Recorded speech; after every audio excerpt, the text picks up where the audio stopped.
Recently, I stumbled upon the Spiffing Brits video where he attempts to complete the Civil War quest without breaking any rules set in place by a religious set of parents. And as a Christian who happens to really like Skyrim, I thought it'd be fun for me to complete my own version of the challenge. This is Christina, our catalyst for the playthrough. She's been through a lot lately, but she really doesn't like to talk about it, so don't ask. So the official goals of the challenge are to buy a horse, buy a house, fully furnish the house, and adopt 2 children. So basically, we're becoming one of those homesteading influencers that tries to teach you how to make sourdough.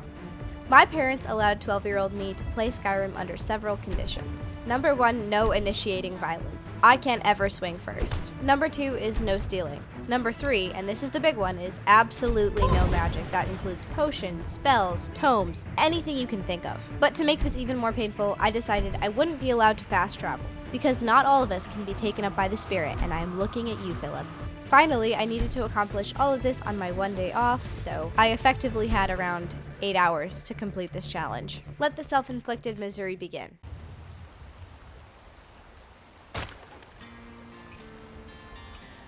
Straight away into this challenge, I bumped into my first target.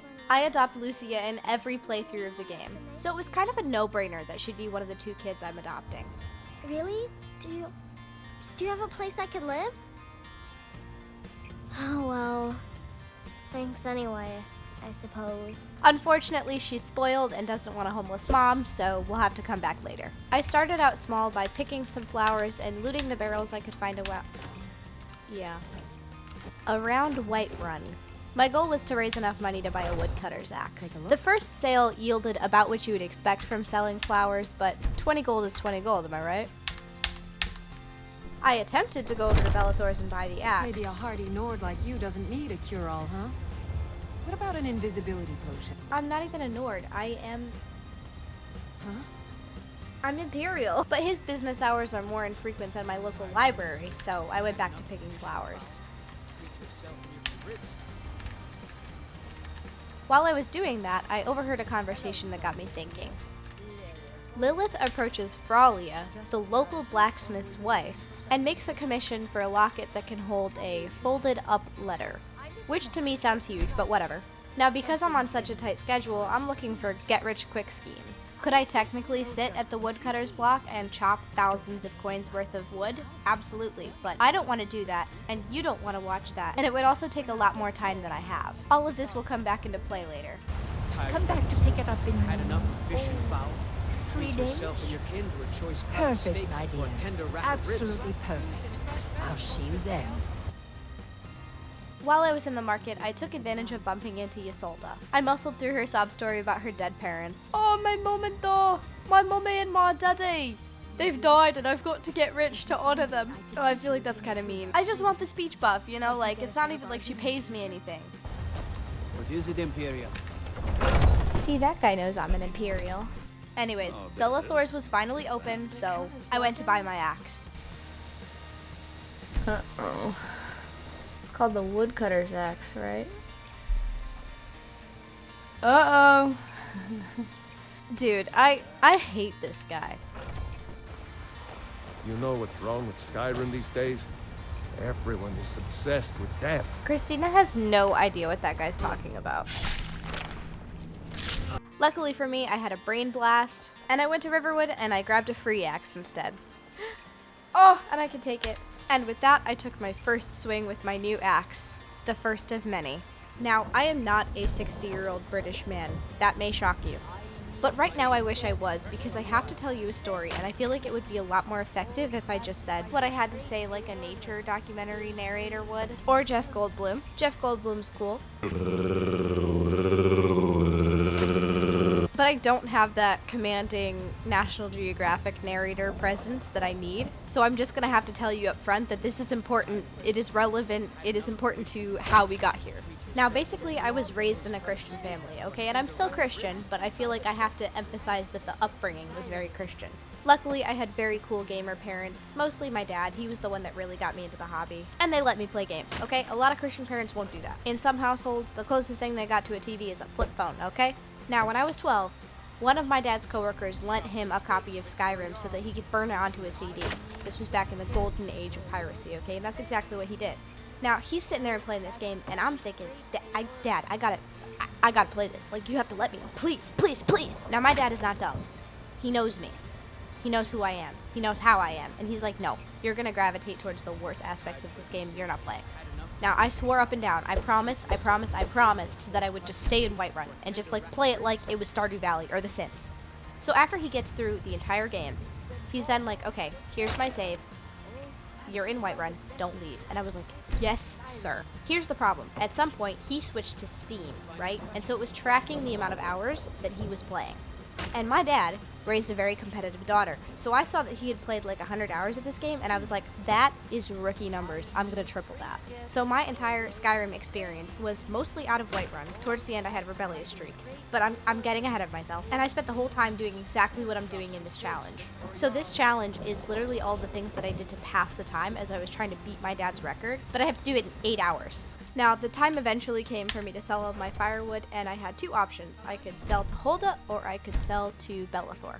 Innkeepers will literally pay you double what shopkeepers will, and even if that weren't the case, I was not going to sell to Bellathor because I don't really like him all that much. This was the first time I made a significant amount of money. Now remember, I wanted to upgrade my smithing, right? So I figured my next step would be to buy a pickaxe and go mining. And I decided to give Bellathor another chance. This man never has what I need. Luckily for me, Bellathor isn't the only vendor in town. Oh, yes! After this, I chopped what I thought was enough wood to buy a horse and a trip to Dawnstar. Honest gold for honest work. In an embarrassing display of my lack of practical Skyrim knowledge, I walked all the way to the stable to buy a horse with 500 gold. Got the fleetest steeds and all. Suppose so. Got one all saddled if you got the coin. What? This is the game I've been playing for 9 years, by the way. Humbled, I hopped a carriage to Dawnstar.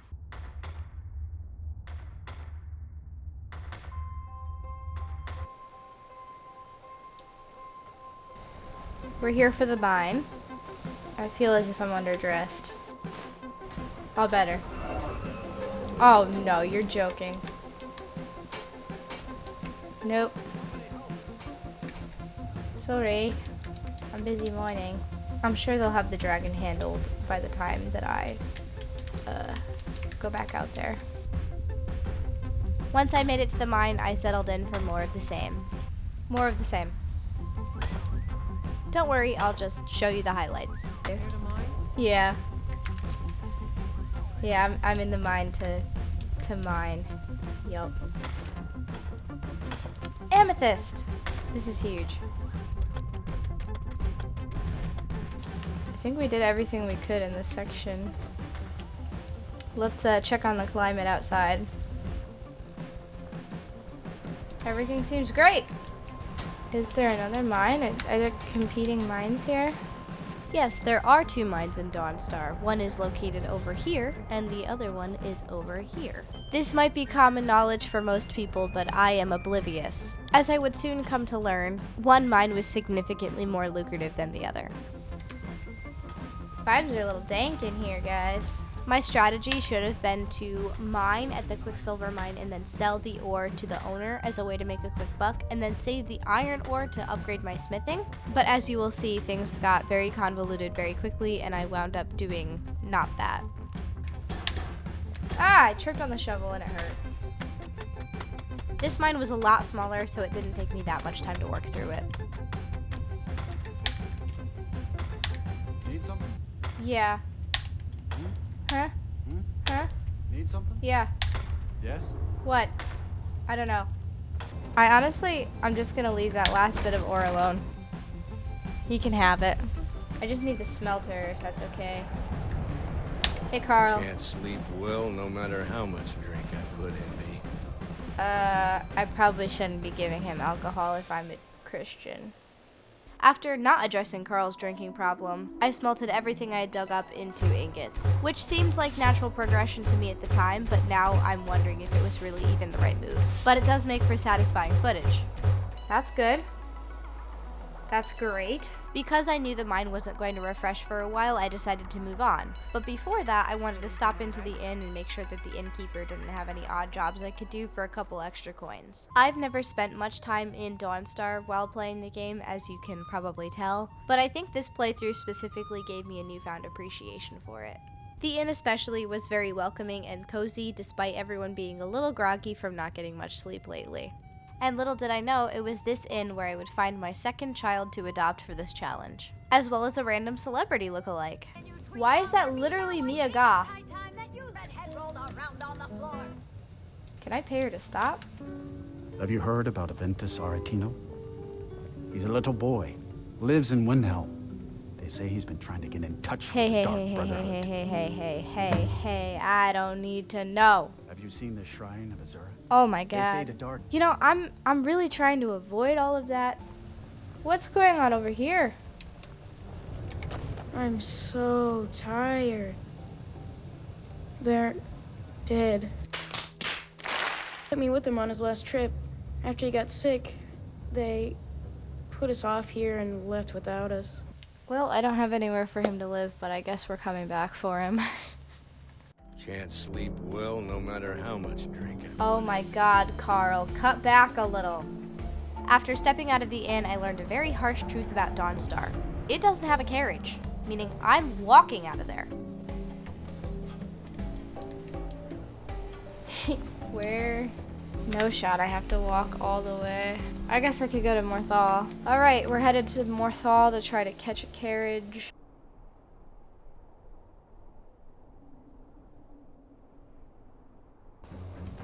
Lydia, I'm scared.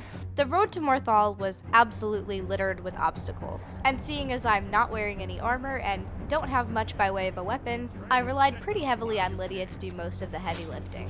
Those of you who really know your game know that I'm going to Morthal for no reason, and that's because there is no carriage in Morthal. But I didn't know that at the time. Getting out into the actual world was extremely refreshing after spending so much time chopping wood and in the mines. This is cozy. But of course, I can never truly escape the mines, so we had to visit the one that was on the way.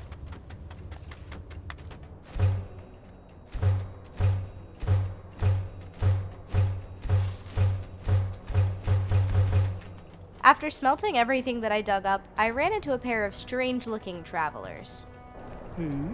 What in the...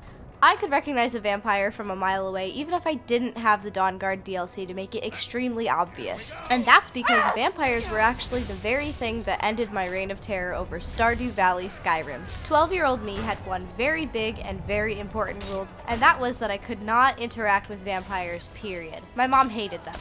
And I actually got quite close to achieving my goal before the fateful day arrived. But that streak was abruptly ended when I walked past a vampire cave one day. I had stepped up a little closer to see if it was maybe a bear cave that I could clear out, but when I saw the bloody rib cages and skulls and the wheelbarrow outside, I went, "Oh, vampires," and I turned around to walk away. Unfortunately, I wasn't quick enough and I heard a, "What was that?" from across the room. My mom had been watching the computer screen, and I was suspended from playing the game.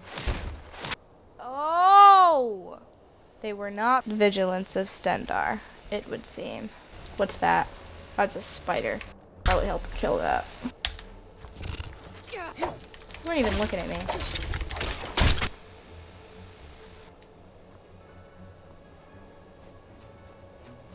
Please let this place have a stable.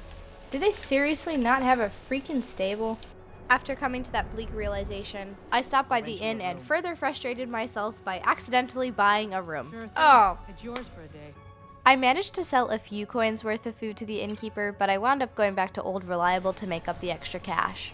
While I was chopping, I considered what my next move would be. I wound up spending some time hunting and foraging in the swamp and interacting with a couple of the locals. Do you like magic? Valiant says I'm good at learning.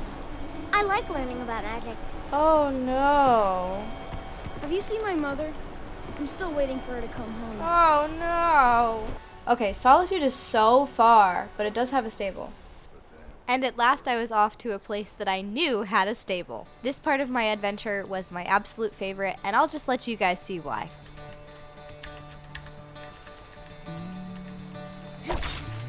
Wow, this is fun. I'm actually having such a good time right now. Skyrim is one of those games that always has something new for you, no matter how long you've been playing. And my favorite moments in these games are the ones where the world feels alive. Wow, I don't think I've ever come this direction before. Upon entering Solitude, I immediately bumped into one of the more unsavory characters that's walking the streets. You know you can afford a septim or two. What? Spare some gold for a veteran? Sure. One of the rules that I followed for this challenge was that if a beggar approaches me asking for something, I have to give them a coin. The switch up is crazy. It's best you leave me be. Yeah, I picked up on that. Noster Eagle Eye seemed to sense weakness, and he became a reoccurring character in this saga. I stopped by Evangeline's Aromatics to sell the death bells that I found in the swamps around Morthal and accidentally walked into a quest. Evangeline asked me to find news of her daughter, who was a soldier serving in the Imperial Army. And it wouldn't be a Christian Skyrim playthrough if I said no to an old lady, right? So I hunt down Captain Aldous and find out that he actually knows where the old woman's daughter is. She's dead, and he's just too scared to tell her about it. That scouting party. She needs to be told. So he puts that off on us. Let's go talk to Evangeline. Whatever. It's good to see a fresh face. You got Aldous to tell you something. I knew you would. What did he say? After breaking the bad news, I decided that I'd had enough of Solitude for a while, so I hopped a carriage and headed to Whiterun.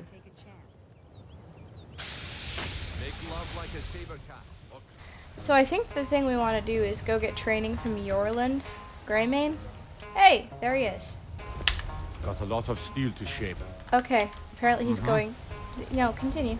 I'll meet you up there. Tell me about yourself. I don't think so. Oh. Okay, it looks like I will not be receiving training from Yorland. I need to consult the book. A quick look at my game guide actually revealed that there aren't many options for smithing trainers. Master Trainer Gunmar in Fort Dawnguard after being recruited. That's definitely not happening in a Christian playthrough. Expert Trainer Balamond of Riften. Yorland won't talk to me, the other guy's hanging out with vampires. So, wait, maybe if he's at the forge I can ask him. Yorland had no interest in training me because I wasn't a part of the companions, which left me in a tight spot. I'm not gonna join a bunch of... I'm a pacifist! I'm not gonna hang out with a bunch of companions. I mean, Ayla does have me go kill animals, right? You know what? I'm just gonna go to Riften. If you've never been to Riften, be sure to visit the Black... Riften. It's known for being sunny, clean, and crime-free. There is absolutely no crime there. It's home to the very talented blacksmith that we're trying to get training from. It's also locked.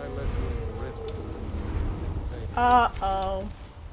This is the second time you will remember that this dragon has come to haunt me, but this instance was definitely more extreme than the one at Dawnstar. Every time that I tried to initiate the dialogue that I needed in order to get inside of Riften, the dragon would swoop down again and distract the guards. I briefly considered punching one of the guards so that they would lock me up in the jail and then I could just leave into Riften, but that didn't feel extremely Christian. Luckily for me, the dragon eventually relented. Gates unlocked. You can head inside when you're ready. He'll be back though. Come to see Balamond perform miracles with steel, eh? Actually, yes. What brings you to Balamond today? Repair? Purchase? This is expensive. The sticker shock that I received from that very expensive training actually zapped my brain back into operation and I remembered the free training that's in Whiterun. So I decided to speedrun that. Is it too little too late? Maybe, but whatever. It was here that I realized just how unprofitable smithing can be at such a low level. But at this point, I was in too deep. So I bought a hunting bow and headed out for the fields. The next 20 minutes that followed were a stark reminder of the fact that I can't aim in this game. I am strictly showing you the clips where I actually hit a few shots, just to preserve my ego. But trust me, there were a lot of missed shots. The one win that I did have was successfully looting a saber cat that had been killed by a giant without getting punted. I then got back to smithing.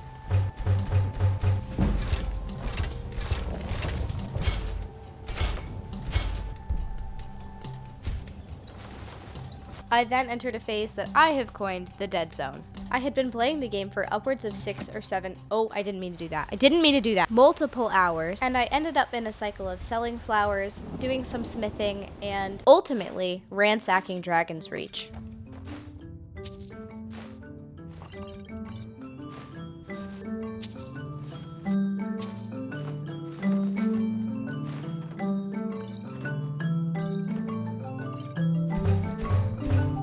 I sold part of my haul to Bellathor for a total of 234 gold, another part to Hulda for 33, some to Adriana for 35, and then I chopped some firewood for Hulda, giving me 60. After this, I got snagged by Brenuin. Oh, thank you. Divines bless your kind heart. And sassed by the carriage driver. I can't wait here forever. Bro.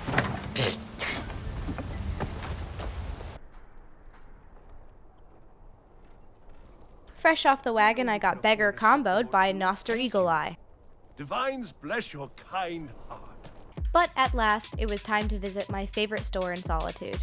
This place and the people running it just scream Barbie movie at me, so I took the creative liberty of editing it like a fashion montage.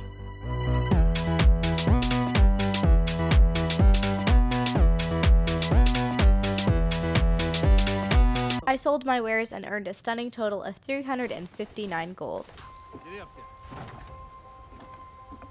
I finally had enough gold to get a horse, so that's what I did.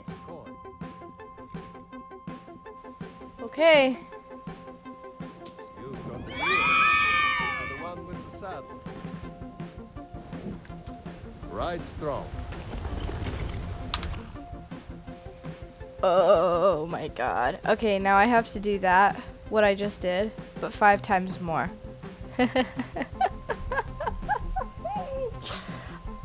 Ah! Here's the horse.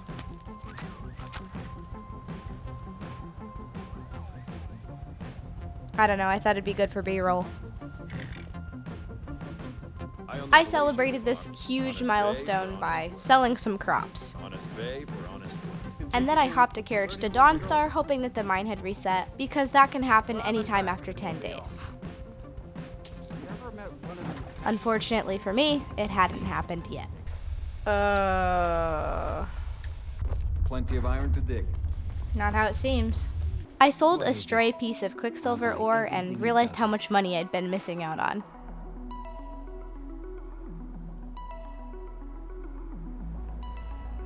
Alright, so turning it all into ingots was a mistake, I think. I decided to cut my losses and sell the ingots. I also stopped in at Ironbreaker Mine to tie up that little bit of unfinished business. At this point, I had been playing for upwards of 6 hours, I wanted to die, and I felt like I was stuck. So I decided to walk all the way back to Whiterun and hope for a little bit of luck, which is exactly what I found. We're just walking and hoping we find some luck. Got some pagan activity up there. On my way back, I happened to walk past the giant's cave, and the giant happened to be distracted by wolves, and there happened to be a dead mammoth, and there happened to be a tusk on that dead mammoth. Oh my god, is he still mad? Okay. And so on and so forth until I was back in Whiterun, giving the tusk to Isolde. Alright, we need a new tactic. We are at 789 gold. I've done everything I can think of, for the most part. After a long time of consideration, I ended up making a decision I never thought I would willingly make. I caught a carriage to the bad place.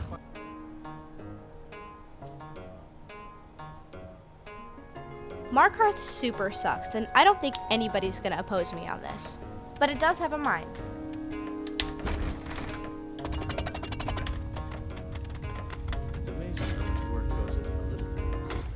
Oh my god.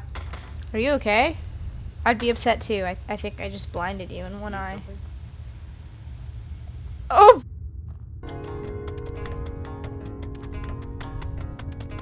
Times 7. Okay. Damn Forsworn. I'll buy everything you've dug up.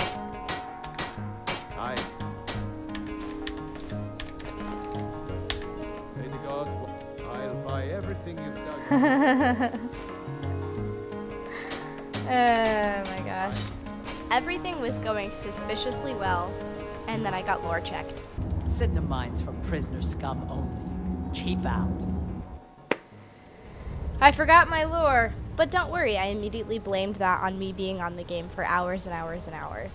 It's crazy how quickly I'm losing, like, all of my functions. I can't think anymore. Personal accountability. I don't... Put that away. I don't like that. The sit and mine thing kind of put me in a bad mood, so I traveled to Solitude to take it out on somebody else. Unfortunately for Katla, her farm was the closest punching bag. Now when I got in there, I realized that all of the stuff that had previously been labeled steal was now labeled take, because I had sold her a few things. With that in mind, I rolled up my sleeves, cracked my knuckles, and grinched her entire livelihood. This is when I realized the true scope of my opportunities. So I popped in at What's-Her-Face's, Angeline's, whatever her name is, the old lady. And sure enough, everything in there was labeled take 2. So what did I do? I took it. And I don't even feel bad because they were offering. Obviously, I didn't take any potions or weird ingredients that may have looked magical in any way, but I took mushrooms, I took cups, you name it, it was probably in my inventory at this point. Then I sold everything, made a few necklaces out of the silver I'd found, you know, yada yada yada. And then I took a break because at the ripe age of 21, I have a bad hip. And if you don't have a bad hip, playing video games for 6 hours in the same position is a fantastic way to get one.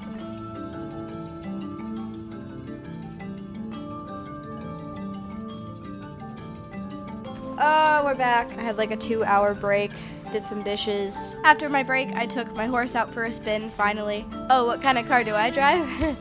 A Mustang? Do you get it? And then my worst enemy made an appearance. Do I hear a dragon? Oh my god. I literally heard his wings, and I knew. Traumatized Skyrim player. He just came out of rendering. Also, I met this guy and he tried to sell me drugs. What's up with you? Oh, he's a drug dealer. After I got back, I made a few things at the smithy, and then I chopped a lot of wood.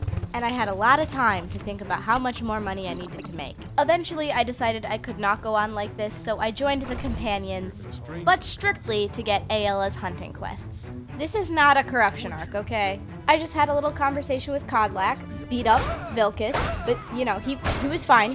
I didn't hurt him. And when Farkas asked me to beat someone into submission, which kind of weird, Farkas, whatever, I said no. So I didn't do anything. I made Farkas a little mad, but he's fine. We talked, we're good. Anyways, I talked to Ayla, I got a quest, and we're off. I wonder what we're fighting. I hope it's something chill. If a freaking troll comes out of that cave, it's over. I've got a pickaxe, dude. I can't do anything.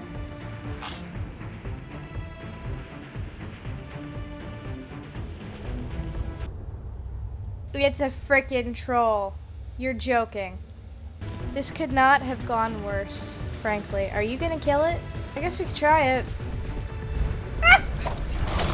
I hope it doesn't have a friend. It has a friend. Oh my god, she's gonna die. Oh, they regen so quick. This is not working. Time to go. Oh my god. Of course it's a troll. Because why wouldn't it be? If it's not immediately obvious, I do play on a low difficulty. Does that make me lame? I don't care. Obviously, the tactic wasn't really working, but I tried one more time for good measure and then did the horsey ride of shame all the way back to Whiterun. Don't worry, we're coming back. We're just getting equipped. I had happened to have the exact amount that I needed to make my iron armor, but I did not have enough to make a weapon. And I was not going to buy one from Uthberth, or Uberth, the war bear guy. So I decided to try to cash in on some of my looter's rights in Jorvaskr. Please. Yes. I did, admittedly, get a little carried away with the looting. Oh, were you guys... Oh. I then made the painstaking trek all the way to Bellathor's, who was probably not very happy to see me. Oh my gosh, we're so close. When I saw how close I was, I decided, you know what, I'm just gonna buy the house. So I sold some random crap and then once again, chopped a lot of wood. Are you seeing the theme? There's a lot of wood cutting in this. I cut a lot of wood. And I went legitimately insane because the thing is, it's not like I can just set it to start wood cutting and then walk away. No, that would be too easy. The animation for chopping the wood only goes in sets of 3. And it's like a 30-second cycle, I think, something like that. So I just sat there and pushed a button repeatedly. I like how I'm whining about this like someone forced me to do it. This was my idea. Anyways, I'm gonna set that anger aside. We accomplished our goal. Confetti. This is exciting. So of course I went for a tour. Okay.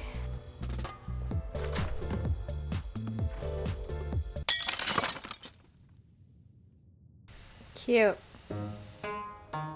What is so heavy right now? Okay, that. We should bring the golden claw back to Lucan. How did I not think of that sooner? I'm so dumb. Oh my god, okay. We're gonna do that first. We're gonna see how much he gives us for that. I'm honestly not sure how I didn't think of this sooner, but I had completely forgotten that it was in my inventory until I saw it. And I'm sure that Christina was more than happy to let Lucan take it off her hands. It's got a few bad associations. Come here, come on, rush me. Ah! I didn't mean it! What? Okay. He gave us a lot of money, and now we can wipe out his store.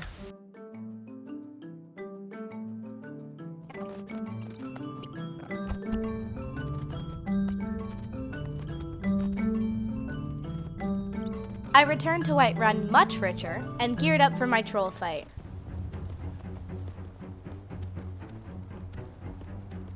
Dude, I don't know if I can do this, but we're gonna try. The problem with this attempt was that the trolls were no longer strictly focused on Lydia. They were paying much closer attention to me this time. There were a few times where I got cornered and completely panicked and almost died. Oh! Oh my god, oh my god, oh my god, oh my god. I decided to make a tactical retreat and heal up. For the next attempt, I actually used the warhammer that I bought for the fight, and I employed tactics like eating 25 bags of flour when I took damage. Okay, that's one. Oh.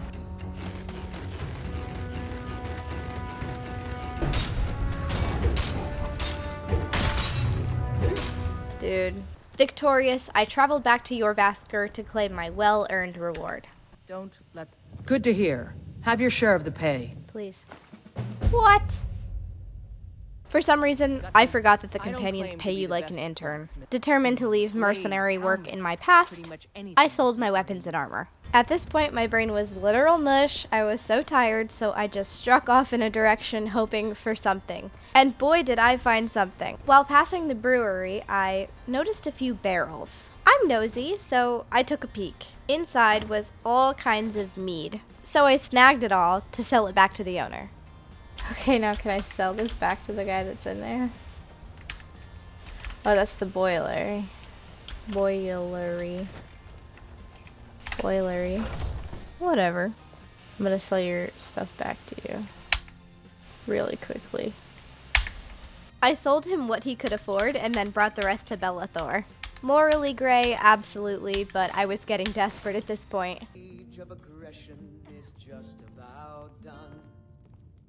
When I saw how close I was to my goal, I was like, you know what, I'm just gonna settle down and do the rest of this the old-fashioned way. I'm gonna chop more wood. And that's what I did. 10 minutes later, I had what I needed. I finally hunted Preventius down and purchased all the furnishings for my house, completing my second goal. All that was left was to adopt the kids. Lucia was the easy one. She was right by the Gildergreen. Yay! Thanks, Mama. I promise I'll be the best daughter ever. Allison, however, was all the way in Dawnstar.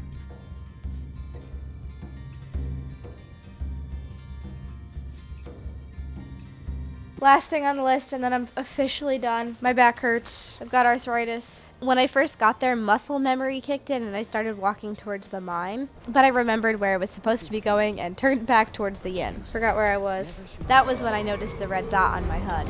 You're lying! You're making this up! You're making this up. Oh my god. Considering how this dragon has followed me throughout this entire process, I'm pretty sure you can understand why I wasn't thrilled to see him. Jokes write themselves, but they're not funny.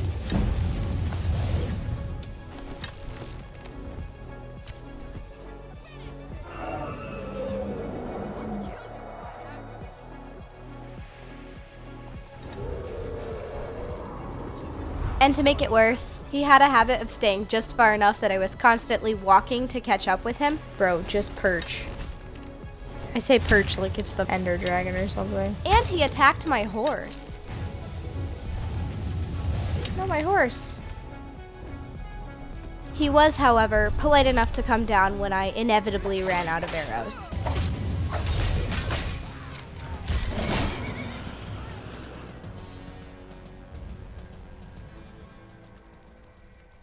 And thus my greatest enemy was slain. And there's all the stuff I would have needed a long time ago. Doesn't matter now. With that loose end tied up, I finally adopted Allison, completing my last goal and finishing the challenge. Okay. I made sure to get you guys a real watchable angle of that. Seriously, I don't know. I must have just been tired and not paying attention anymore. Really? You mean it? Wow. Thanks, Ma. I promise I won't be any trouble at all. I set off for Whiterun, slightly unsure of how Allison intended to get home, but trusting in his competency. Ow. Yo, Lydia, please. I'm retired. And when I did get home, I was greeted by my newly adopted daughter. It's everything I could have hoped for. I know it's not much, but I found a few pretty things. They're in the chest in my room. If you see anything you like, please, take it. You've done so much for me. It's the least I can do. Don't worry about Allison, he made it. Dragon's Reach is so cool. All the kids there are mean, though.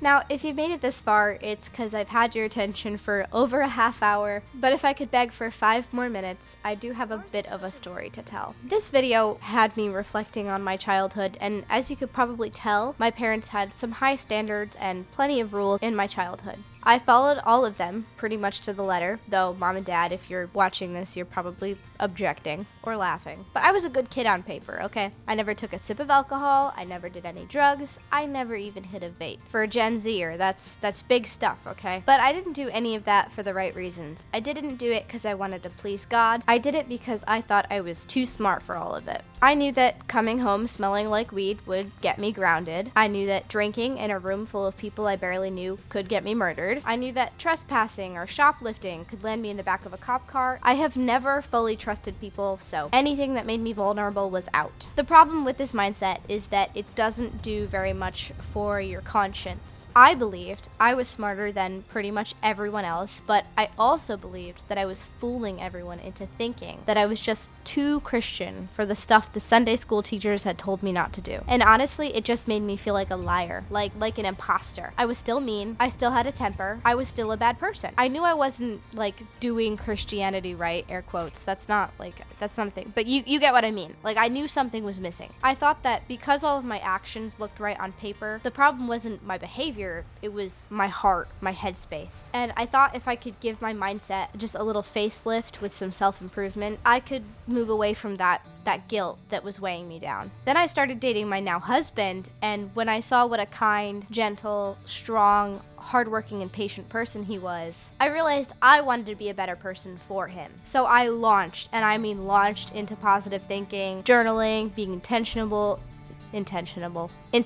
You know, like all the discipline stuff that you see on TikTok when they can tell that you high-key don't like yourself. I even dusted off the old Bible. I started a prayer journal. I went on like that for a while, and you know, I was seeing small improvements, but I was never actually able to feel good about them before I would backslide. It's like having a spending problem, you know? It doesn't matter if you pay off your credit cards, because if you still have the spending habit, you'll rack it back up. So I kind of erased my right doings with all of my wrongdoings. Fast forward to July 2025 when I got married. Best thing I've ever done, obviously, duh. And I have been the absolute happiest I've ever been in my entire life. I love my husband so much, but people say that marriage is a mirror, and seeing his patience and his kindness kind of made me wonder where I could find my own. So one morning I was sitting in my apartment, I was doing my daily quiet time, I had my cup of tea, my music was going, and I was praying, and I was like, why do I feel like such a bad person? I am so guilty, but I cannot change. And I don't like being like, I heard a voice, because like that's not exactly how it happened. But I was presented with an idea, an impression that I felt like came from outside of me. It was almost like hearing a voice, but in my head. And it said, I died for that. And all of a sudden it clicked for me. All throughout my Christianity, I had believed that Christ had died on the cross and taken the guilt for my sins. And for some reason, that had never clicked. That was like the missing piece for me. All this time that I was fighting to get over this sin nature, Christ had already conquered it. I had heard that solution over and over and over again, but God had to tap me on the shoulder and show me that, which is crazy because it's like, why are you paying attention to me? I'm just a person. I'm just one of the millions and millions and millions of people who have existed, and you are paying personal attention to me. That blows my mind. So I accepted that grace, and I decided that I was gonna stop trying to be a better person through my own strength, and I was just gonna start asking. So I would say, God, here's a situation where I know that I messed up this week, or today, or 5 minutes ago. Please teach me to recognize your voice and to hear it so that I do better next time. And by the grace of God, I walk further and further from sin every day. I am kinder, I am more patient, I make more wise decisions, and I use my time more efficiently. That isn't because of anything that I did, any TikTok or magical hack. It's because I finally started asking for him to take the reins in my life and use it for his glory, and I am so much happier now. That guilt is gone. So that's my message to you. Whether you're a Christian or not, is just ask him. Present him with your problem head on. Look him in the eyes, metaphorically, and tell him what's happening, and ask him for help, and he will. It happened for me. Alrighty.